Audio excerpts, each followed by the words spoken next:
Hai adik-adik, kembali lagi dengan Kak Rina di Online Class 101. Kali ini kita akan belajar kelas 5 tema 3 di subtema 1 bagaimana tubuh mengolah makanan. Di pembelajaran 6 ini kita akan belajar bahasa Indonesia, PPKN, dan SBDP ya. Di halaman 40 sampai dengan 44. Nah, adik-adik untuk melihat video lain, adik-adik bisa klik di kanan atas video Karina seperti ini. Nanti akan ada rekomendasi playlist dan pembelajaran lain di tema tersebut, di subtema tersebut ya. Nah, atau di kolom deskripsi juga bisa diklik, nanti akan ada daftar playlistnya. Misalnya adik-adik kelas 5, bisa klik di playlist kelas 5, tema 1 sampai 9, klik biru-birunya seperti ini. Nanti akan masuk ke playlist di tema tersebut. Seperti ini ya, kelas 5 tema 1, matematika, dan kelas 5 tema 2. Misalnya adik-adik mau lihat kelas 5 tema 2. Jadi klik putar semua seperti ini. Kenapa sih harus Nah, breaking? nanti di Kenapa nggak? sini akan diputar video yang paling awal ya, di halaman awal. Nah, ini akan dibuat di tema tersebut mulai dari subtema 1 sampai subtema akhir. Jadi berurutan adik-adik. Jadi adik-adik tinggal lihat aja mau lihat subtema berapa, pembelajaran berapa, atau halaman berapa ya. Kita mulai adik-adik. Nih, adik-adik masih ingat nggak dengan iklan masyarakat berikut ini yang tentang perilaku gaya hidup sehat ya? Nah, adik-adik iklan ini ternyata memiliki beberapa kalimat. Coba amati apa iklan ini. Sebentar Kak Rina aktifkan penanya dulu ya. Nah, amati iklan tersebut dengan seksama, catatlah hal-hal kecil yang menurutmu penting dan terdapat di iklan tersebut ya. Nah, kalau di sini mungkin hal-hal penting adalah sebetulnya sudah Karina sebutkan di pembelajaran sebelumnya ya. Karina akan sebutkan saja di sini lagi. Yang pertama adalah ini ya. Nih, ini adalah berolahraga. Kemudian ini memeriksakan kesehatan. Memeriksakan kesehatan itu tidak hanya ketika sakit ya, tapi juga ketika kita check up. Namanya check up tuh misalnya mungkin 3 bulan sekali atau 6 bulan sekali ya. Nah, ini berolahraga. Kemudian yang ini memeriksakan kesehatan.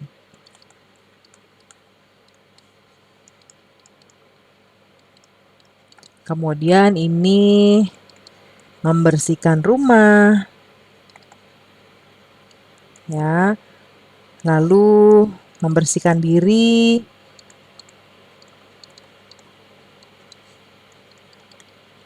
Kemudian ini makanan sehat. Lalu ini menguras bak. Ya, nah ini adalah beberapa hal kecil yang ada di iklan tersebut ya. Nah, kemudian selanjutnya adik-adik bersama dengan teman sekelompok buatlah iklan ya dengan topik gaya hidup sehat. Pastikan menulis poin-poin penting ya yang ada di iklan dengan menggunakan gambar A3, kertas gambar A3 diwarnai nanti ditempelkan di dinding kelas ya. Nah, yang bagian ini nanti sesuai dengan topik yang adik-adik pilih ya. Kalau contohnya banyak sudah ada di sini nih ya. Nah, kemudian Dayu, Lani, dan teman-teman sekelompoknya sedang bekerja mempersiapkan tugas membuat iklan dengan topik gaya hidup sehat. Bagaimana mereka memulai tugas tersebut ya. Nah, kita lihat nih percakapannya. Ada Lani, Dayu, dan teman-teman.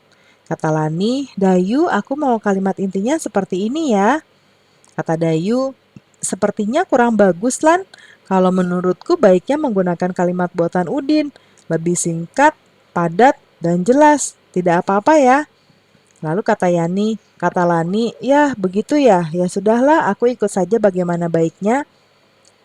Kalau gambarnya bagaimana? Ada ide tidak teman-teman? Nah, kata Lani, karena ini berkaitan dengan gaya hidup sehat dan harus sesuai dengan kalimat Udin, maka aku usul bagaimana kalau gambarnya beberapa siswa yang sedang berolahraga. Nah, kata Udin, aku setuju, menurutku itu ide yang bagus. Nah, aku juga berpikir begitu, yang lain gimana? Aku pikir bagus Lan, berarti kita semua sepakat ya, kita akan gunakan kalimat milik Udin dan gambarnya ide Lani. Nah, setuju kata semua teman ya.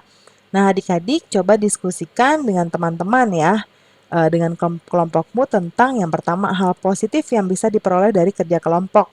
Ya, yaitu yang bisa kita dapat adalah dapat mengembangkan keterampilan secara bersama-sama. Itu yang pertama. Cepat selesai ya, dan pekerjaan menjadi lebih mudah. Saling bertukar pendapat atau ide melatih kekompakan dalam kelompok. Ya, kemudian tantangan yang muncul. Nah, tantangan pasti ada ya, yaitu adanya perbedaan dalam berpendapat. Kayak tadi ya, Lani maunya gimana, ternyata yang dipakai idenya Udin. Lalu ada anggota yang hanya mementingkan dirinya sendiri atau ego anggota kelompok dan tidak semua anggota mau ikut bekerja sama. Itu tantangannya adik-adik ya. Nah, sekarang ceritakan pengalaman pribadi adik-adik tentang perbedaan yang dihadapi ketika di lingkungan sekolah atau di rumah. Nah, contohnya adalah yang pasti ada perbedaan agama, status ekonomi, perbedaan asal daerah, dan masih banyak yang lainnya. Sedangkan perbedaan di rumah antara lain ada perbedaan pendapat, perbedaan sifat masing-masing anggota keluarga, dan juga perbedaan minat ya. Nah, nanti dituliskan di sini ya adik-adik ya. Nah, adik-adik ternyata perbedaan justru membuat segala sesuatunya menjadi lebih indah. Layaknya pelangi yang beraneka warna, begitulah seharusnya kita melihat perbedaan. Bayangkan jika semua pelangi memiliki warna yang sama. Tentunya kurang menarik jika dipandang, bukan? Bayangkan pula dalam sebuah iringan lagu hanya terdapat satu alat musik saja. Pastinya akan terkesan monoton. Bagaimana halnya perbedaan budaya dan adat istiadat, alat musik daerah pun bisa beraneka ragam ya, seperti contohnya ini nih. Ya. Nah, adik-adik identifikasi alat musik yang ada di gambar, apa namanya dan dari asalnya dari daerah mana ya. Nah, karena buat di sebelah kanan nih. Yang pertama yang A itu kecapi dari Jawa Barat, yang B itu sasando dari NTT atau Nusa Tenggara Timur, lalu yang C. Nah, yang C ini kebalik Kak Rina ya. Ini Kak Rina ganti D, ini C. C itu angklung. Karena dia begini ya adik-adik ya nomornya, jadi karena kebalik nih.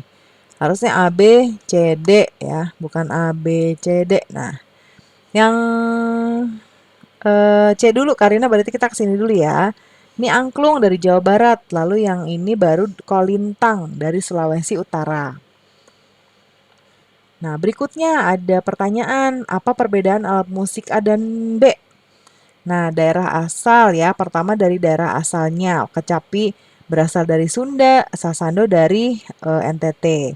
Kemudian dari sisi jumlah senar atau dawainya, kecapi punya 15 dawai dengan jenis kecapi rincik dan 18 atau 20 dawai untuk kecapi indung. Ya, lalu bahan tabung resonansinya. Ya, kecapi punya tabung resonansi di bagian bawah dawai yang terbuat dari kayu. Sementara sasando itu dia tabung bambu ya. Tempat memasang dawai sasando dan pelengkap resonansi yang terbuat dari daun lontar. Lalu dari cara memetik, kalau kecapi meletakkan kecapi di meja, kalau sasando itu di pangku.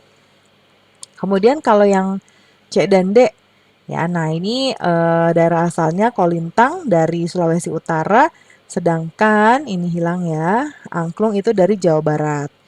Nah, kalau dirasa terlalu banyak boleh disingkat ya adik-adik ya. Nah, bahan pembuatnya kolintang dari kayu, angklung dari bambu. Cara maininnya juga beda. Kalau kolintang dipukul, kalau angklung tuh kayak digoyang-goyangin gitu ya adik-adik ya. Nanti bambunya gerak dan akan menimbulkan bunyi. Kemudian kalau tabung resonansinya kolintang ada di bagian bawah ya dari kayu, kalau angklung berupa bambu. Nah, kemudian adik-adik apa alat musik daerah tempatmu? Nanti disesuaikan oleh adik-adik ya. Sekarang di kegiatan sebelumnya ada lagu Mars Hidup Sehat ya, menggunakan alat musik ritmis yang ada di sekitar kita, misalnya tempat pensil ya, botol minum, galon dan lain-lain. Nah, sekarang adik-adik nanti tampilkan lagu tersebut ya bersama teman-teman. Kalau sudah selesai lakukan refleksi. Refleksi itu kayak semacam kita mereview atau mengkaji ulang tadi gimana nih kita penampilannya gitu ya. Nah, yang pertama, apakah hal-hal positif yang dapat kuperoleh dari kegiatan kerja kelompok ini?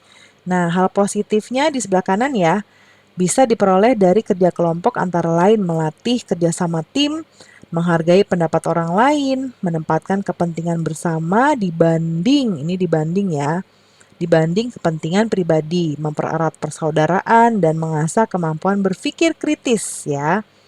Lalu apa tantangan yang aku hadapi? Nah, tantangannya adalah adanya beberapa perbedaan pendapat.